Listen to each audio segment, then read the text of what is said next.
രാത്രിയുടെ വിജനതയിൽ അല്പം ഭീതിയോടെ ഞാൻ നടക്കുകയായിരുന്നു. പെട്ടെന്നാണ് ഞാൻ ശ്രദ്ധിച്ചത്, എന്തോ ഒന്ന് എൻ്റെ കൂടെ നടക്കുന്നുണ്ട്. സൂക്ഷിച്ചു നോക്കി, അതെ, അത് എൻ്റെ നിഴലാണ്.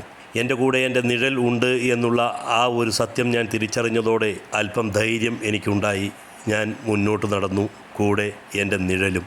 രാത്രിയുടെ ഭയപ്പെടുത്തുന്ന ഈ വിജനതയിൽ എൻ്റെ നിഴൽ എനിക്ക് തുണയായി വന്നിരിക്കുന്നു. ആരുമില്ലെങ്കിലും എൻ്റെ നിഴൽ എന്നോടൊപ്പം എപ്പോഴും ഉണ്ടാകും എന്ന് വിചാരിച്ച് ഞാൻ സന്തോഷിച്ചു. പക്ഷേ ആ ഒരു സന്തോഷത്തിന് അധികം ആയുസ്സുണ്ടായില്ല. എൻ്റെ നിഴൽ ക്രമേണ എന്നെ വിട്ട് കുറേശ്ശെയായി മായാൻ തുടങ്ങിയിരിക്കുന്നു. അല്പാൽപമായി മറഞ്ഞ് എൻ്റെ നിഴൽ എവിടെയോ പോയിരിക്കുന്നു. ഇപ്പോൾ ഞാൻ തനിച്ച്. ഇപ്പോൾ എൻ്റെ ഉറ്റവരോ ഉടയവരോ എൻ്റെ നിഴൽ പോലും എൻ്റെ കൂടെയില്ല.